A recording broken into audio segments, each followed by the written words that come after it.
Com o fim da temporada regular, seguimos com a nossa temporada de prêmios às quintas-feiras. Depois de eleger a seleção da temporada, eu vou eleger a minha seleção de calouros da temporada. Vem comigo, vamos pro vídeo.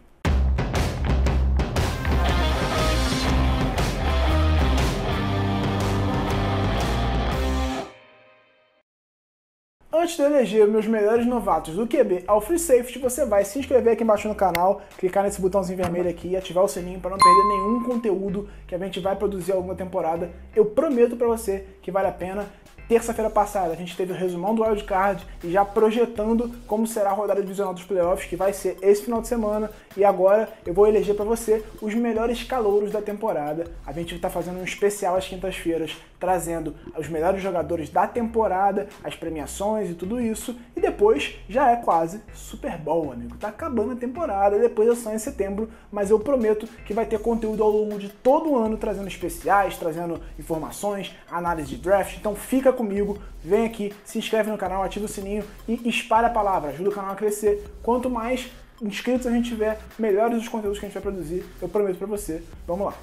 Assim como eu fiz no vídeo da seleção da temporada, vamos eleger agora os melhores novatos, fazer uma seleção só de calouros da temporada. Como, obviamente, nós não temos nenhuma linha ofensiva na NFL formada só por calouros, eu vou eleger posição por posição, diferentemente do que eu fiz no vídeo passado, na quinta-feira passada. Mas vamos lá, começando pela defesa, começando pela linha defensiva, mais precisamente, como sempre, começando por dentro e abrindo. Meu primeiro jogador de linha defensiva é Derrick Brown, do Carolina Panthers. Ele jogou muito bem nessa temporada, o time investiu pesado em defesa nesse draft, foram só jogadores defensivos escolhidos, e Derrick foi o primeiro a ser escolhido, ele foi uma escolha de primeira rodada do Carolina, e compensou isso porque fez uma excelente temporada. Foram 4 passes desviados por ele, 8 tackles para perda de jardas e 2 sacks. Para um calouro de linha defensiva que não teve pré-temporada para se adaptar, é normal que ele não tenha tido tanto impacto assim no jogo, mas ele jogou muito bem devido às condições. Vale lembrar, a gente está no meio de uma pandemia, não teve pré-temporada direito. Para você se adaptar, sendo um jogador de linha nessas circunstâncias, é bem difícil, amigo. Ao lado de Derrick Brown, eu coloco Javon Kinlaw, do San Francisco 49ers. Quando o San Francisco 49ers trocou DeForest Buckner para o Indianapolis Colts, muita gente pensou, essa linha defensiva vai perder força, porque vai perder essa pressão por dentro, vai perder essa contenção do jogo corrido por dentro, mas aí o time de São Francisco surpreendeu todo mundo e escolheu Javon Kinlaw na primeira rodada do draft e compensou bastante, porque o Kinlaw jogou muito bem. Kinlaw teve 4 passes desviados, 3 tackles para perda de jardas, 1 sec e meio e 10 pressões totais na temporada. Novamente, para um jogador que joga por dentro da linha, que não teve uma pré-temporada, ele até que se adaptou muito bem e ajudou bastante essa defesa do San Francisco 49ers, que é muito bem treinada e que foi a grande solidez do time esse ano, porque o ataque teve, além de ter muitas lesões, não conseguiu jogar tão bem assim. Vamos ver como é que o Kinlaw se desenvolve, principalmente tendo uma pré-temporada no ano que vem. Ele pode se tornar um dos principais defensive tackles da temporada e da NFL. Agora vamos para os edges, os pass rushers, os grandes astros das defesas hoje em dia. O cara que é responsável por pressionar o quarterback de verdade, por forçar aquele fumble gostoso, por fazer aquele sack que você comemora quando vê o quarterback comendo grama. E começando por Chase Young, defensive end do Washington Football Team. Essa escolha foi bem fácil, eu diria. Chase Young entrou no draft já como o principal jogador de defesa, ele foi a segunda escolha geral e ele pagou cada centavo dessa escolha. Ele teve 7 sacks e meio na temporada, um total de 23 pressões, desviou 4 passes e forçou 4 fumbles. É um excelente jogador, ele tem um potencial enorme, é muito talentoso, explosivo, veloz, forte. Ele ganha da linha ofensiva de qualquer jeito, ele ganha pela velocidade, ele ganha pela força. Esse cara vai ser um astro defensivo da NFL se ele mantiver a evolução dele, mantiver o nível. Ele vai ser um astro em 1 ou 2 anos, ele já vai ser um dos principais pass rushers da liga. Tem muito talento, não à toa ele foi cotado para ser a primeira escolha geral. Ele só não foi a primeira escolha geral porque o quarterback acaba sempre levando uma vantagem, com razão nesse momento, mas o Washington selecionou ele na segunda posição geral e certamente os torcedores estão sorrindo de orelha a orelha com essa escolha. Formando dupla com Chase Young, um cara que entrou na NFL sem muita expectativa, não foi uma escolha alta de draft, mas que começou como reserva e quando precisou ele virou titular e ajudou bastante o time. Alex Highsmith, do Pittsburgh Steelers. Ele era reserva até o Bud Dupree machucar. E quando o Bud Dupree machucou, ele entrou e entregou boas jogadas para o Pittsburgh Steelers, trouxe uma solidez, manteve a solidez que o Bud Dupree entregava. Ele teve um passe desviado, 2 sacks e 5 tackles para perda de jardas. Os números não são impressionantes, mas para um cara que foi reserva a maior parte da temporada, ele até que teve uma boa atuação. Completando o front seven, vamos para os linebackers. Kenneth Murray do Los Angeles Chargers. Ele não teve uma grande temporada, mas também não tivemos grandes linebackers esse ano nessa classe. Ele era o principal cotado para ser escolhido na primeira rodada, ao lado do Patrick Queen, que vai aparecer mais pra frente nessa lista, e fez um ano bem razoável na defesa do Los Angeles Chargers. Não foi impressionante, não foi uma grande atuação, mas ele jogou até direitinho. Ao todo foram mais de 100 tackles na temporada, uma estatística que eu já falei pra vocês que não vale tanto assim, mas foram 3 tackles para perda de jardas, 2 passes desviados e um sack. Ele jogou bem, foi uma boa atuação para um calouro. O único problema dele é que ele cedeu 83% de aproveitamento em passes na cobertura dele. Isso preocupa, mas é normal um linebacker calouro ter dificuldade na cobertura. Você vai ver quando eu falar os próximos 2. Ao lado dele, Patrick Queen, linebacker do Baltimore Ravens, que chegou cercado de muita expectativa na NFL, porque ele foi para um time que tinha muitos problemas no setor, não tinha um linebacker confiável para ser titular, e ele foi MVP defensivo da final do college. Só que Queen é um cara muito cru, muito inexperiente. Ele tinha só um ano de experiência como titular no college. Ele chegou para jogar já de cara. Ele foi titular do Baltimore durante toda a temporada. E, estatisticamente, ele teve um impacto bem interessante em termos de jogadas que chamam a atenção. Ele teve 2 fumbles forçados, 2 fumbles recuperados, 1 retornado para touchdown, 1 interceptação, 9 tackles para perda de jardas, mais de 100 tackles totais na temporada. Então ele teve impacto em várias frentes do jogo, só que ele teve muitos problemas em diagnosticar jogadas. Ele cedeu 76,9% dos passes que foram na cobertura dele e perdeu muitos e muitos tackles na temporada, porque ele errava a leitura, ou ele atacava o gap errado, ou ele chegava com uma angulação ruim no running back. Então, Patrick Queen teve estatísticas bonitas, mas ele precisa melhorar bastante para a próxima temporada. Na posição flex, eu escalo Jeremy Chinn, também do Carolina Panthers, porque ele é safety, mas ele joga de linebacker, às vezes ele joga de pass rusher, às vezes ele joga de cornerback, ele faz de tudo em campo e por isso ele ganhou muito destaque, ele fez uma excelente temporada, é cotado para o prêmio de defensor calouro da temporada. Jeremy Chinn jogou muito bem e foi um dos principais jogadores dessa jovem defesa do Carolina Panthers, que tem muito potencial.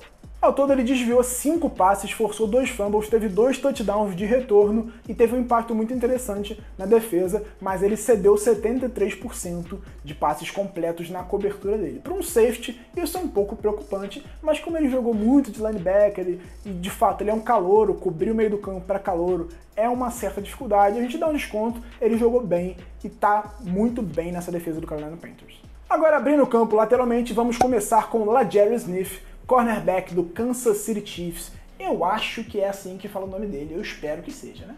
Smith foi uma escolha de meio de draft que chegou para complementar um corpo de cornerbacks que não era muito talentoso, mas que tinha jogadores mais experientes do que ele. Ele ganhou a posição logo de cara, perdeu alguns jogos na primeira temporada, mas ele é o titular desde o começo do ano e entregou muito bem. Ele cedeu só 59% de passes na cobertura dele, é um número bom, não é excelente, mas é bom. Desviou 7 passes, teve 3 interceptações e os quarterbacks que passavam para jogadores cobertos por Snead tiveram um rating de 54.2. Para um calouro, tá excelente. Se ele seguir evoluindo, seguir elevando o desempenho dele nos próximos anos, tem tudo para ser um dos principais cornerbacks da Conferência Americana. Na NFL, para mim, existem 2 tipos de cornerback. Aquele mais agressivo, que ataca muito a bola, que tenta sempre a interceptação e que acaba, às vezes, cedendo uma big play por causa disso. E aqueles mais seguros, que fecham o lado do campo, anulam um jogador adversário e que os quarterbacks evitam passar na cobertura deles.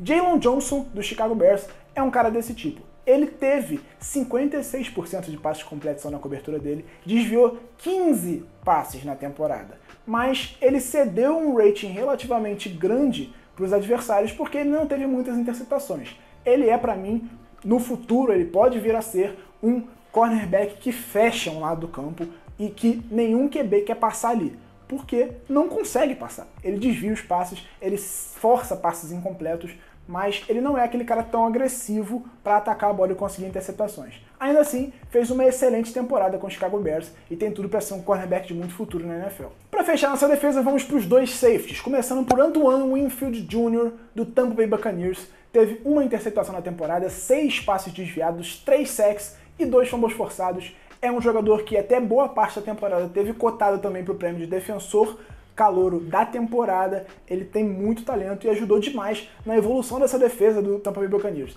A defesa do Tampa fez um bom ano, apesar da reta final de temporada ter algumas situações preocupantes, alguns momentos que você não tem tanta confiança nela, ela fez um bom ano, muito também por conta do desempenho de Winfield, tanto chegando na box para ajudar a conter as corridas, quanto na cobertura de fundo. Ao lado dele, outro astro calouro de uma defesa que jogou muito bem nessa temporada, Julian Blackmon, do Indianapolis Colts. Ele teve 2 interceptações, 6 passes desviados e um fumble forçado. É um jogador que tem muito talento e ajudou demais essa secundária do Indianapolis Colts, que não é também a parte mais forte dessa defesa, principalmente porque teve alguns desfalques importantes ao longo do ano e sofreu um pouquinho para desempenhar em alto nível, mas ele jogou muito bem. Agora vamos pro ataque, sempre de dentro para fora. Você já deve estar de saco cheio de ouvir isso, mas é sempre bom ressaltar para quem está começando a ver agora. Começando, obviamente, então pelo center. Como eu disse no começo do vídeo, por não termos uma linha ofensiva formada só por calouros, eu vou falar posição por posição, em vez de falar a linha ofensiva como uma unidade, como eu fiz na seleção da temporada.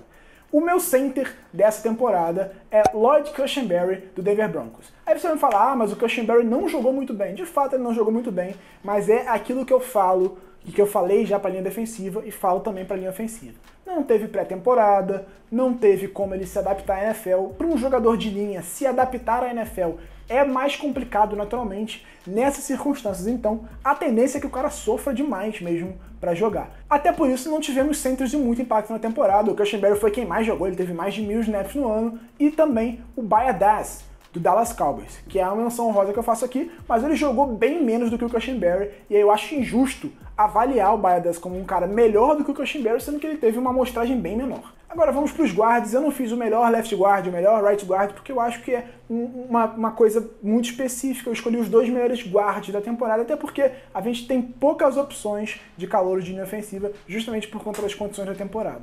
Para mim, o grande destaque da posição foi Damian Lewis, do Seattle Seahawks. Ele teve uma excelente temporada e ajudou demais esse time. Se Russell Wilson conseguiu fazer um excelente começo de ano, é por conta da linha ofensiva, e Damian Lewis teve um bom impacto nela. O outro guard que eu destaco é um cara que chegou na NFL como guard, mas ele jogou até como tackle essa temporada em vários momentos pelo New England Patriots, mas eu acredito que ele vai ser guard na NFL. É claro, eu posso estar enganado e ele virar um tackle de excelente nível, mas para mim ele vai ser guard, que é o Michael Weno. Ele fez uma boa temporada, ajudando na proteção ao Ken Newton, principalmente ajudando nos bloqueios ao jogo corrido, já que o ataque terrestre foi a grande arma do Patriots nessa temporada. O ataque aéreo não existiu. Mas o Weno fez um excelente ano bloqueando para o jogo terrestre, abrindo espaços para os corredores do New England Patriots. Acho que ele tem muito potencial, com uma pré-temporada nas costas, tendo mais massa, se desenvolvendo melhor, ele pode ser um bom guard a nível de NFL. Eu acho que ele não vai conseguir ser um bom tackle, eu acho que ele tem muito mais potencial para ser guard, mas vamos ver o que acontece daqui para frente. Os meus 2 tackles calouros são jogadores que tiveram impacto em time de playoff. Tristan Wirfs, do Tampa Bay Buccaneers, é o primeiro nome. Depois que Tampa contratou Tom Brady, investiu em buscar uma linha ofensiva mais sólida para proteger ele. Tom Brady pressionado é certeza de tragédia. Qualquer quarterback que for pressionado tem problemas, mas é mais fácil você pressionar um quarterback que não consegue escapar do pocket para fazer um passe. Não é o caso do Brady, ele não é móvel, ele não gosta de passar em movimento, então tudo que você precisa fazer para o Brady é manter ele confortável dentro do pocket, e Tampa investiu nisso, trazendo o Wirfs, e deu muito certo. Ele pagou muito bem a escolha dele e está jogando muito, fez uma excelente temporada. Do outro lado eu coloco o Jedrick Wills, do Cleveland Browns. Cleveland teve problemas na última temporada com muitas interceptações do Baker Mayfield, justamente por conta da pressão muito forte que chegava nele. Ele não tinha sossego para passar a bola, a linha ofensiva era um problema, mesmo os jogadores talentosos não estavam conseguindo jogar em alto nível, teve alguns problemas de lesão, e o Wills deu uma solidez muito boa na posição de tackle e ajudou demais esse ataque terrestre do Cleveland Browns, que jogou muito bem nessa temporada, e deu muito mais tranquilidade para Baker Mayfield. Não à toa, ele saiu de uma temporada em que ele teve mais de 20 interceptações para uma temporada em que ele teve só 8. Abrindo o nosso leque ofensivo, vamos para o cara que está ali sempre do lado da linha ofensiva, o tight end. É muito importante bloqueando para a corrida, é muito importante recebendo passe. Nós não tivemos grandes tight ends nessa temporada, mas para mim o grande destaque dessa posição foi Harrison Bryant, do Cleveland Browns. Foram 248 jardas para ele, 3 touchdowns. Ele começou como tight end 3, mas teve mais impacto no meio da temporada quando o Austin Hooper, que é o tight end 1, sofreu uma lesão, e aí ele conseguiu ter mais snaps e participar mais do jogo. ele foi para mim o de mais destaque dentre os que a gente teve na temporada. Não foi uma grande temporada de tarentes calouros. Agora vamos para as pontas, os wide receivers que recebem os passes dos quarterbacks e fazem as principais jogadas, são grandes divas na NFL. E para mim, nós tivemos dois grandes destaques esse ano. Os dois começaram muito bem a temporada, chamando muita atenção. Um deles manteve o nível até o final do ano, outro caiu um pouco de desempenho. O primeiro deles, para mim, é Chase Claypool, do Pittsburgh Steelers. Claypool começou muito bem o ano, teve jogo com 4 touchdowns, jogo com 3 touchdowns, ele jogou muito bem, foi um dos destaques ofensivos do começo da temporada dos Steelers, que foi muito bom. Foram 11 vitórias consecutivas, o time parecia que iria invicto, mas assim como todo o ataque da equipe de Pittsburgh, ele caiu de produção na reta final da temporada. Não acho que seja culpa dele, acho que é culpa mais do coletivo do que propriamente do Chase Claypool. Ele entregou sempre que foi acionado, mas o ataque não funcionava porque dependia demais do ataque aéreo, dependia demais de Big Ben, um quarterback já de idade avançada, que vinha de uma lesão grave no cotovelo. Tudo isso teve um impacto na queda de produção, tanto do Claypool quanto do ataque dos Steelers como um todo. Ainda assim, a temporada do calouro foi muito boa, foram 11 touchdowns totais, mais de 800 jardas, e para mim ele foi um dos grandes destaques do ano. Do outro lado, Justin Jefferson, que chegou ao Minnesota Vikings sob a responsabilidade de substituir Stefon Diggs, que foi trocado para o Buffalo Bills. E ele entregou a cada lance, jogou muito bem, foram 1.400 jardas recebidas na temporada de calouro e 7 touchdowns. É um cara de muito potencial. Ele saiu da Universidade de LSU já muito bem avaliado, era um dos meus wide receivers favoritos desse draft, talvez o terceiro wide receiver do meu ranking, atrás só de Jerry Jeudy e de CeeDee Lamb. Ele jogou muito e entregou tudo o que se esperava dele. É um excelente wide receiver, ele joga no slot, ele joga aberto, ele jogou demais e elevou o nível do ataque do Minnesota Vikings, que não fez um grande ano. Stefon Diggs foi um bom recebedor em Minnesota, mas eu duvido que o torcedor do Vikings está arrependido dessa troca, porque Justin Jefferson bateu o recorde de Randy Moss. Ele teve um desempenho absurdo para um calouro, e se ele seguir evoluindo, vai elevar o nível desse ataque. Agora vamos para o backfield com os running backs, os astros em decadência da NFL, os caras que são muito subvalorizados, mas que têm bastante impacto no jogo. Tivemos excelentes running backs esse ano, alguns inclusive que nem entraram nessa lista. Eu escolhi 2, mas pelo menos 5 running backs tiveram bastante impacto nessa temporada. Começando por James Robinson, do Jacksonville Jaguars, um cara que sequer foi escolhido no draft. Ele saiu sem ser escolhido, chegou ali em Jacksonville para brigar por uma vaga no elenco, ganhou a vaga no elenco, ganhou a titularidade, ele teve mais de 1.000 jardas na temporada. Foi o grande destaque ofensivo de uma equipe que não tinha quarterback, que ia brigar mesmo para ficar entre as primeiras do draft. É a primeira escolha geral. Na próxima temporada vai ter um novo quarterback, tem um corpo de recebedores até bem interessante, e com James Robinson jogando do jeito que ele jogou esse ano, se ele evoluir na próxima temporada, esse ataque aí pode dar um pouquinho de trabalho, tá? Ao todo foram 1.070 jardas e 7 touchdowns para James Robinson. Ele foi o grande calouro da primeira parte da temporada correndo com a bola. Ele destacou muito bem desde o começo. Ali no meio da temporada ele teve algum problema de lesão, ele perdeu um jogo e ele não conseguiu manter o nível de desempenho, mas muito por culpa também do ataque de Jacksonville, que era pouco criativo e abria pouco o campo. O time se limitava muito a correr a bola e aí fica mais fácil de você parar, mas a temporada de James Robinson, para um cara que sequer foi draftado, é bem interessante. Meu outro running back é Jonathan Taylor, do Indianapolis Colts, que não fez um grande começo de temporada, teve um problema com fumbles, que era uma coisa que já acontecia no college e que se refletiu ali no começo da NFL, mas a reta final de temporada dele foi espetacular. Ele virou o grande nome desse ataque, um ataque aéreo que tem alguns problemas. Philip Rivers não fazia um grande ano, mas quando o Jonathan Taylor elevou o nível e começou a jogar muito bem, ele ajudou demais esse time a chegar nos playoffs, só chegou por causa desse forte ataque terrestre. Taylor teve mais de 1.400 jardas totais na temporada e 12 touchdowns. Jogou demais o calouro, é peça muito importante desse ataque no futuro. A gente tem que ver como será o futuro desse ataque, porque se Rivers aposentar, vai precisar buscar um novo quarterback e a gente não sabe quem vai ser. O nosso quarterback calouro, eu não vou dizer, eu vou mostrar pra vocês. Justin Herbert, do Los Angeles Chargers, o camisa 10 jogou demais, foram 31 passes para touchdown em 15 jogos. É só o recorde da história da NFL para um calouro, sendo que ele só teve 10 interceptações. Por exemplo, Peyton Manning, quando estabeleceu o recorde de 26 lá atrás na temporada de calouro dele em 1998, ele teve 28 interceptações. O Baker Mayfield, quando bateu o recorde na temporada de calouro dele, fez 27, ele teve 14 interceptações. O Justin Herbert passou para 31 com 10 interceptações e ainda teve 4.200 jardas, que é muito mais do que o Mayfield fez e muito mais do que o Peyton Manning fez. A temporada do Herbert é inacreditável, esse time tem muito potencial ofensivo, tem potencial defensivo também, porque você tem Joey Bosa, você tem uma secundária muito boa com o Derwin James, você tem um bom cornerback. Esse Chargers é um time para se ficar de olho, um time que eu sempre apostei muito, que teve uma temporada decepcionante, mas com um bom treinador pode entregar esse ano. Foram só 7 vitórias, mas em 2021 esse time pode fazer diferente. E passa muito pela evolução de Justin Herbert. Vamos ver como é que ele se sai no segundo ano.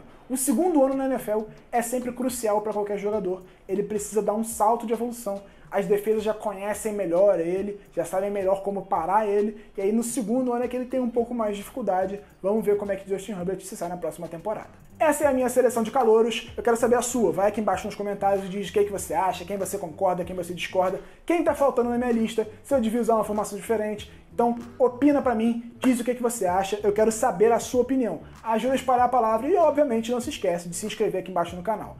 Terça-feira que vem, temos resumão da rodada divisional dos playoffs e destaques das finais de conferência. Espero você aqui terça-feira, meio-dia. Até o próximo vídeo.